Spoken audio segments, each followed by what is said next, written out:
हाँ तो बेटा जो टॉपिक जो लास्ट में किया था हमने, वो हमने पढ़ा था about Schottky and Frenkel effect. तो उससे आगे जो टॉपिक है, this is point effect in non stoichiometric compound. ठीक है, सबसे पहले आपको नॉन स्टोइकियोमेट्रिक कंपाउंड के बारे में पता होना चाहिए कि ये नॉन स्टोइकियोमेट्रिक कंपाउंड कौन से होते हैं। ठीक है, नॉन स्टोइकियोमेट्रिक कंपाउंड्स वो होंगे जिसमें डिफेक्ट क्रिएट करने के बाद में, ठीक है, कैटाइंस और एनाइंस दोनों का रेशो बराबर ना हो। ठीक है, after creating defect in the ionic crystal, the ratio of cations and anions will not be same.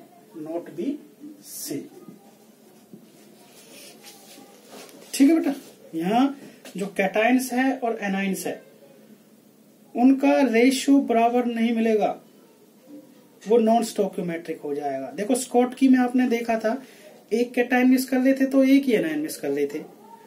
मान के चलो आपकी क्रिस्टल में 8 एटम तो कैटाइन के हैं और 8 एटम एनाइन के हैं। अब मैं एक कैटाइन हटा रहा हूं और एक एनाइन हटा रहा हूं स्कॉटकी में, तो कितने बच गए? 6 कैटाइन बच गए और 6 ही एनाइन, मतलब रेशियो बराबर कैटाइन और एनाइन का। फ्रैंकल का अगर देखो वहां वो बिल्कुल वैसा ही रहेगा। उसमें अगर मैंने कैटाइन मान के चलो उसकी लैटिस साइड से निकाल भी दिया, फिर मैं उसको उसी क्रिस्टल में रख दूंगा। तो अगर कैटाइन हमारे 8 है, ठीक है, और डिफेक्ट क्रिएट कर, और एनाइन भी हमारे 8 है और डिफेक्ट कर दिया हमने फ्रैंकल डिफेक्ट क्रिएट करके दिखा दिया, तो हमारा क्या होगा कि उस फ्रैंकल डिफेक्ट क्रिएट करने के बाद में कैटाइन अभी भी 8 है और एनाइन अभी भी 8 है। तो कहने का मतलब क्या हुआ कि जो हमारे पास स्कॉटकी और फ्रैंकल था वहां कैटाइन और एनाइंस दोनों का रेशो बराबर था after creating Schottky and Frenkel defect, ये बोथ डिफेक्ट। बट यहां पर जो है, यहां डिफेक्ट क्रिएट करने के बाद में कैटाइन और एनाइन दोनों का जो रेशियो है पूरे आयोनिक क्रिस्टल में बराबर नहीं रहेगा। ठीक है, आफ्टर देखो नॉन स्टोइकियोमेट्रिक कंपाउंड, इनको कंपाउंड को बोलते हैं नॉन स्टोइकियोमेट्रिक कंपाउंड।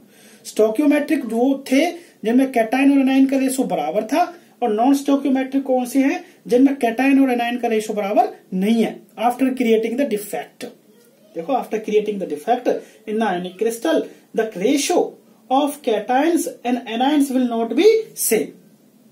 ये कौन सा हो गया बेटा? Non stoichiometric compound. तो अब हमने इस पॉइंट इफेक्ट को नॉन स्टोइकियोमेट्रिक में दिखाना है, तो इसमें हमारे 3 आएंगे। ठीक है, 3 डिफेक्ट हम दिखाएंगे इस केस में। एक तो है हमारे पास मेटल एक्सिस डिफेक्ट,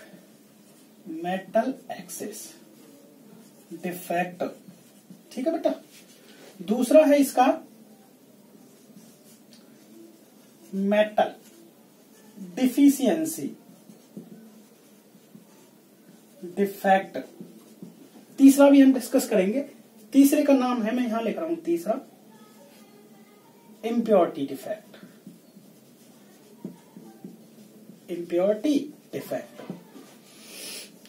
ठीक है, नॉन स्टोइकियोमेट्रिक के 3 केसेस हैं। पहला आता है metal excess defect. Metal axis, यहां मेटल का जो मीनिंग आपको ध्यान रखना है, मेटल का मतलब है पॉजिटिव आयंस, क्योंकि मेटल्स में बेसिकली क्या मिलते हैं? ठीक है, मेटालिक जो बॉन्ड बनती है वो बेसिकली पॉजिटिवली चार्ज आयंस और नेगेटिवली चार्ज कर्नल्स के बीच में फॉर्म होती है। तो मेटल इलेक्ट्रोपॉजिटिव करेक्टर पर डिपेंड करता है, पता होगा आपको, जिसका इलेक्ट्रोपॉजिटिव करेक्टर ज्यादा मेटालिक ज्यादा होता है उसका। तो यहाँ मेटल एक्सिस का डिफेक्ट, इसका मतलब क्या है कि पॉजिटिव एक्सिस डिफेक्ट। एक्सिस मतलब ज्यादा मात्रा में, ऐसे क्रिस्टल जिसमें पॉजिटिव की मात्रा कैसी हो? ज्यादा हो। कोई बात क्लियर है ना भाई? तो वो हो जाएगा मेटल एक्सिस डिफेक्ट। तो मान के चलो एक क्रिस्टल है आपके पास, ये एक क्रिस्टल मान के चल रहा हूं मैं, इसमें मैं लेके चल रहा हूं केवल इसमें ये हमारे पास एक आयनिक क्रिस्टल मान लिया मैंने, इसमें हमारे कैटाइन देखें, कैटाइन हमारे कितने हैं? 6 तो कैटाइन हैं और 6 ही कितने हैं, 6 क्या है, एनायन है। ठीक है, अब दोनों बराबर रेशो में है फिलहाल तो। अब मेटल एक्सिस करना है। अब इसमें से मैं क्या करूं, एक मेटल को एक्सिस कैसे कर सकता हूं, जिसमें ऑलरेडी भाई इस क्रिस्टल में 6 कैटायन है और 6 एनायन है। अब मैंने कैटायन को एक्सिस में रखना है, किसमें रखना है, एक्सिस में। तो फिर वो किस तरह से होगा, इसके लिए क्या करना पड़ेगा, या तो मेरे को, या तो क्या करना पड़ेगा बेटा, या तो मैंने एक्स्ट्रा कैटायन को एक्सिस में रखना है ना, मेटल एक्सिस का मतलब कैटायन एक्सिस में, पॉजिटिव एक्सिस में, तो मैंने क्या करना पड़ा, एडिशन, या इसमें रखेंगे हम by extra cation, by extra cation. और जो दूसरा रहेगा वो भाई, एक तो एक्स्ट्रा मान के चलो कि ये इसमें 6 कैटायन है, 6 एनायन है। अब इसमें मैं बाहर से एक और कैटायन बाहर से पुट कर दूं, तो कैटायन कितने हो जाएंगे, 7, एनायन कितने हो जाएंगे, 6। बाहर से अगर एटम आयन जैसे मैंने यहां रख दिया कैटायन, तो डिफेक्ट तो क्रिएट हो गया। ठीक है, डिफेक्ट तो क्रिएट होगा अगर मैं एक्स्ट्रा एटम पुट करूं, और वो उस एडिशन, वो एडिशन भी किसका हुआ, कैटायन का। मीन सब कैटायन हो गए ज्यादा और एनायन कैसे हो गए, कम हो गए। तो ये मेटल एक्सिस का काम हो गया। एक तो कंडीशन हो गई ये भाई, ये पुटिंग एक्स्ट्रा कैटायन। ठीक है, अगर मैंने कैटायन को एक्सिस में रखना, मेटल एक्सिस डिफेक्ट है बेटा ये। अब मेटल एक्सिस दूसरा कैसे हो सकता है, मेटल एक्सिस मतलब पॉजिटिव को एक्सिस में रखना है। सेकंड केस कौन सा हो सकता है कि अगर मैं एनायन को उसकी लैटिस साइड से निकाल दूं, मान के चलो क्रिस्टल में आपके 6 कैटायन 6 एनायन है, कैटायन मैंने एक्सिस में रखना है, तो मैंने क्या करना पड़ेगा, एनायन को उसकी लैटिस साइड से निकालना पड़ेगा। भाई मान के चलो एक एनायन निकाल दूं मैं उसकी लैटिस साइड से, भाई जैसे मान के चलो यहाँ एनायन था और ये एनायन मैंने बाहर निकाल दिया, तो ये उसके एनायन के निकालने से क्या होगा, इसमें क्या क्रिएट हो जाएगा बेटा, एक वैकेंसी क्रिएट हो जाएगी। तो अगर मैं एनायन निकाल दूं तो एनायन कितने रह जाएंगे, 5, और कैटायन कितने रहेंगे, 6। कैटायन 6 का मतलब metal positive ion 6, positive ion excess में, means this is the case of metal excess defect. तो मैं लिख रहा हूं by anion vacancy, anion vacancy. बेटा बात क्लियर हो गई नहीं हुई, ये तो मेटल एक्सिस हो गया। अगर मेटल डिफिशियंसी की बात करो, बिल्कुल उल्टा है। मेटल डिफिशियंसी मतलब पॉजिटिव को डिफिशियंट रखना है, कम रखना है पॉजिटिव को, एनायंस को एक्सिस में रखना है। वो कैसे होगा, या तो मैं कैटायन रिमूव कर लूं, कैटायन रिमूव करते ही क्या हो जाएगा, एनायन ज्यादा हो जाएगा, या मैं एक एनायन एक्स्ट्रा पुट कर दूं, वहां भी एनायन क्या हो जाएगा, metal axis, I mean metal deficiency का केस हो जाएगा वो। बेटा बात समझ में आ गई आपको, नहीं है? ये तो मैंने अभी थ्योरेटिकली बताया है, इसको हम ब्रीफली करने जा रहे हैं जहां से समझना है आपको। तो पहला हम करेंगे इसमें metal excess defect.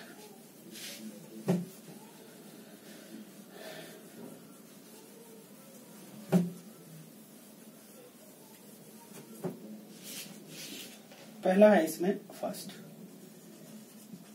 Metal excess defect. ठीक है बेटा, कौन सा है, metal excess defect. Metal excess का मतलब क्या रखना है बेटा, मेटल एक्सिस का मतलब पॉजिटिव आयंस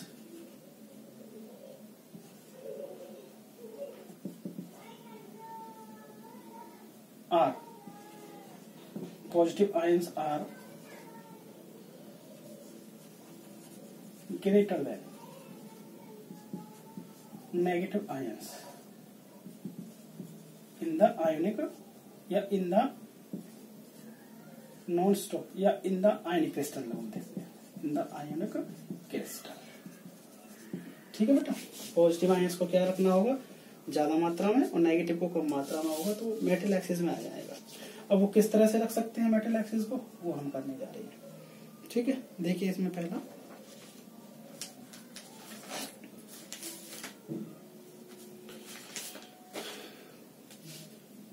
देखिए यहाँ एक आयनिक क्रिस्टल बना रहा हूं मैं।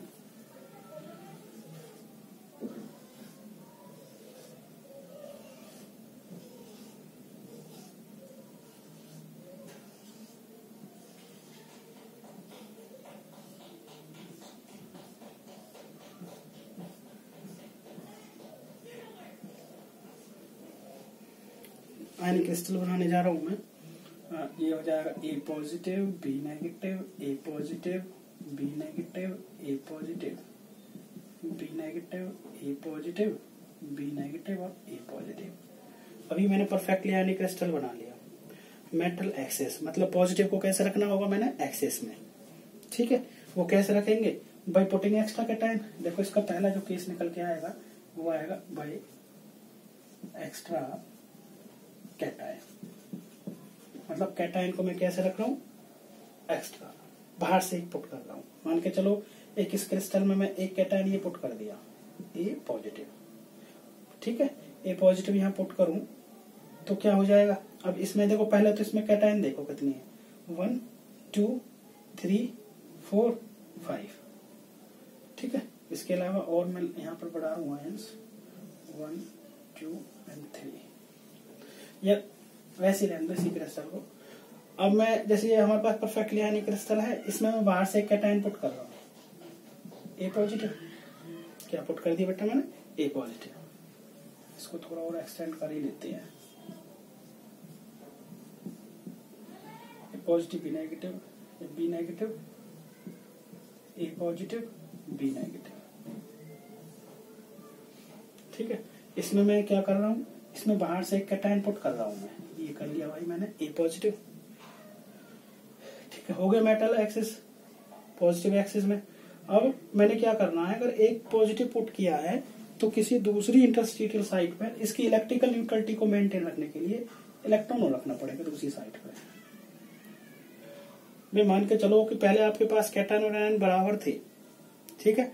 अब उस बराबर के दौरान मैं एक बाहर से कैटायन और पुट कर रहा हूँ। मैंने मेटल को एक्सिस रखना है, मतलब ए पॉजिटिव को ज्यादा मात्रा में रखना है। अब मैं बाहर से कैटायन इसमें पुट कर दूं, ठीक है। अब ए पॉजिटिव की मात्रा नेगेटिव वाले से ज्यादा हो गई बी नेगेटिव वालों से, ठीक है। हो गया मेटल एक्सिस। बट मैंने पूरे क्रिस्टल की इलेक्ट्रिकल न्यूट्रलिटी को भी मेंटेन रखना है, ये बात भी आपको ध्यान रखनी है। अगर आप किसी भी क्रिस्टल में डिफेक्ट क्रिएट करके दिखा रहे हो तो क्रिस्टल की इलेक्ट्रिकल न्यूट्रलिटी शुड भी कैसी होनी चाहिए, मेंटेन होनी चाहिए। अगर इसमें मान के चलो ये पॉजिटिव आपने पुट कर भी दिया बाहर से, तो आप बी नेगेटिव ना पुट करके एक इलेक्ट्रॉन पुट कर दो और क्रिस्टल की अब इसमें कैटायन और एनायन की मात्रा कैसी हो गई बराबर, तो क्रिस्टल कैसा हो गया, न्यूट्रल। कैसा हो गया बेटा, न्यूट्रल। ये बात भी आपको ध्यान रखनी है, ठीक है। आप मेटल एक्सिस दिखा रहे हो by putting extra cation, but you should know, you must be know about the neutrality of the crystals. किसके बारे में जानकारी होनी चाहिए आपको, न्यूट्रलिटी ऑफ द क्रिस्टल। और न्यूट्रलिटी मीन्स, ठीक है, ए पॉजिटिव पुट कर दिया, आपको कोई नेगेटिव आयंस और पुट करना होगा, जरूरी नहीं है कि बी नेगेटिव, इलेक्ट्रॉन पुट करना होगा ताकि क्रिस्टल की न्यूट्रलिटी मेंटेन रहे। भाई बात क्लियर हो गई नहीं हुई। ये हो गया मेटल एक्सिस का पहला केस बाय एक्स्ट्रा कैटायन, एक तो केस ये हो गया। अब दूसरा केस जो पढ़ेंगे इसका, दूसरा केस है बाय एनायन वैकेंसी। दूसरा केस किसका है, एनायन वैकेंसी को मेटल को एक्सेस रखना है। एक तो केस हमने पढ़ लिया कि मेटल हमने बाहर से पुट कर दिया, मतलब पॉजिटिव आयंस को बाहर से पुट कर दिया और न्यूट्रलिटी को मेंटेन रखने के लिए एक इलेक्ट्रॉन रख दिया क्रिस्टल में किसी भी इंटरस्टिशियल साइट पे। सेकेंडली, अगर मेटल को हमने एक्सेस में रखना है तो उसके लिए मैं क्या कर रहा हूं, उसके लिए एक एनायन को मान के चलो, इसमें कैटायन और एनायन पहले बराबर थे। अब मैं क्या करूं, अब क्रिस्टल में मैं क्या कर रहा हूं कि एनायन को उसकी जगह से निकाल लूं। मान के चलो बी नेगेटिव मैं यहां से निकाल लेता हूं बेटा, क्लियर। अब ए पॉजिटिव ज्यादा, मतलब मेटल एक्सिस का केस हो गया, ठीक है। बट ठीक है, मेटल एक्सिस का केस हो गया by removing the anion from its lattice site. कोई भी एनायन ले सकते हैं, जैसे यहां से लिया कोई भी ले सकते हैं। बट आपको सेकेंडली बात कौन सी ध्यान रखनी है, इलेक्ट्रिकल न्यूट्रलिटी की भी। अब मैंने इलेक्ट्रिकल न्यूट्रलिटी मेंटेन रखनी है, मतलब कैटायन और एनायन जितने थे क्रिस्टल में उतने ही होने चाहिए, ठीक है। ए बी नेगेटिव ही तो हटाया यहां से, बट बी नेगेटिव की जगह मैं यहां क्या पुट कर दूंगा, इलेक्ट्रॉन। क्या पुट कर दूंगा बेटा, इलेक्ट्रॉन। इलेक्ट्रॉन क्यों पुट किया, for maintain the electrical neutrality of the crystals. Metal axis में है, ए पॉजिटिव ज्यादा में है क्रिस्टल में, बट उस दौरान इस पूरे क्रिस्टल की दूसरी बात मैंने क्या बताई थी, इलेक्ट्रिकल न्यूट्रलिटी। और इलेक्ट्रिकल न्यूट्रलिटी कैसे मेंटेन रहेगी, अगर उस एनायन की जगह पे मैं क्या पुट कर देता हूं, electrons. Cations and anion should या must be same for complete the electrical neutrality of the crystal. बात क्लियर है ना मेरी, नहीं है। ये हो गया मेटल एक्सिस का दूसरा केस बाय एनायन वैकेंसी। एक बात तो ध्यान रखनी है, किसी भी नेगेटिव एनायन की जगह पर, जैसे बी नेगेटिव की जगह इलेक्ट्रॉन पुट करना, जैसे बी नेगेटिव था उसकी जगह पर क्या पुट कर रहा हूं मैं, इलेक्ट्रॉन। और क्यों पुट कर रहा हूं, to maintain the electrical neutrality of the crystal. इस प्रोसेस को एफ सेंटर का नाम भी देते हैं भाई। क्या नाम देते हैं? F centre. पेपर में आया हुआ है कई बार, ठीक है, एंट्रेंस एग्जाम में भी आया हुआ है एफ सेंटर, कई बार आया है। एफ सेंटर होता क्या है? किसी भी एनायन की जगह पर इलेक्ट्रॉन पुट करके उस क्रिस्टल की इलेक्ट्रिकल न्यूट्रलिटी को मेंटेन करना ही एफ सेंटर है। भाई बी नेगेटिव की जगह इलेक्ट्रॉन पुट कर दिया, और क्यों पुट किया? To maintain the electrical neutrality of the crystal. इसी को हम और क्या बोल देते हैं? एक और नाम है एफ सेंटर का। क्या नाम देते हैं इसको? F centre. बेटा क्लियर है ना? अब नेक्स्ट वीडियो में हम नेक्स्ट टॉपिक डिस्कस करेंगे। आज के लिए इतना ही।